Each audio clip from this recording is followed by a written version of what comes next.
अक्सर लोग भगवान से ही यह शिकायत करते मिल जाते हैं कि उन्होंने भगवान की बहुत पूजा की, लेकिन फिर भी भगवान उन्हें दुखी दे रहे हैं। जो भी ऐसी शिकायतें करते हैं वो ये समझ नहीं पाते कि भगवान उन्हें दुख आखिर क्यों दे रहे हैं। एक बार माता पार्वती के मन में भी यही दुविधा उत्पन्न हुई। उन्होंने भगवान शिव से पूछा, भगवान, आप जो पहले से दुखी है उन्हें और दुख क्यों देते हैं? ये बहुत ही दिलचस्प कथा है। तो अगर अभी तक आपने इस चैनल को सब्सक्राइब नहीं किया है तो मैं रिक्वेस्ट करती हूँ पहले इस चैनल को सब्सक्राइब कर ले। एक बार माता पार्वती ने भगवान शिव से कहा, प्रभु, मैंने पृथ्वी पर देखा है कि जो व्यक्ति पहले से ही अपने दुख से दुखी हैं आप उसे और ज़्यादा दुखी प्रदान करते हैं, और जो सुख में है आप उसे दुख नहीं देते हैं। भगवान ने इस बात को समझाने के लिए माता पार्वती को धरती पर चलने के लिए कहा और दोनों ने इंसानी रूप में पति पत्नी का रूप लिया और एक गांव के पास डेरा जमाया। शाम के समय भगवान ने माता पार्वती से कहा कि हम मनुष्य रूप में यहाँ आए हैं, इसीलिए यहाँ के नियमों का पालन करते हुए हमें यहाँ भोजन करना होगा। इसीलिए मैं भोजन सामग्री की व्यवस्था करता हूँ, तब तक तुम भोजन बना लो। जब भगवान के जाते ही माता पार्वती रसोई में चूल्हे के बनाने के लिए बाहर से ईंटें लेने गई और गांव में कुछ जर्जर हो चुके मकानों से ईंटें लाकर चूल्हा तैयार कर लिया।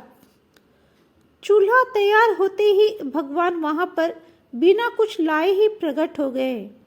माता पार्वती ने उनसे कहा, आप तो कुछ लेकर ही नहीं आए, तब फिर भोजन कैसे बनेगा? भगवान बोले, पार्वती, अब तुम्हें इसकी जरूरत नहीं पड़ेगी। भगवान ने माता पार्वती से पूछा कि तुम चूल्हा बनाने के लिए इन ईंटों को कहाँ से लेकर आई हो? तब माता पार्वती ने कहा, प्रभु, इस गांव में बहुत से ऐसे घर भी हैं जिनका रख रखाव सही ढंग से नहीं हो रहा। उनकी जर्जर हो चुकी दीवारों में से मैंने ईंटें निकाल कर लेकर आई हूँ। भगवान ने फिर कहा, जो घर पहले से खराब थे तुमने उन्हें और खराब कर दिया। तुम ईंटें उन सही घरों की दीवारों से भी ला सकती थी। माता पार्वती बोली, प्रभु, उन घरों में रहने वाले लोगों ने उनका रख रखाव बहुत सही तरीके से किया है और वो बहुत सुंदर भी लग रहे हैं। ऐसे में उनकी सुंदरता को बिगाड़ना उचित नहीं होता। भगवान बोले, पार्वती, यही तुम्हारे द्वारा पूछे गए प्रश्न का उत्तर है। जिन लोगों ने अपने घर का रख रखाव अच्छी तरीके से किया है, यानी सही कर्मों से अपने जीवन को सुंदर बना रखा है, उन लोगों को दुख कैसे हो सकता है?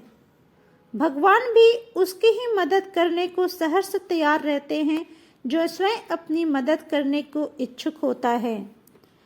तो दोस्तों, भगवान शिव और माता पार्वती की ये कथा आपको कैसी लगी कमेंट्स में ज़रूर बताइएगा।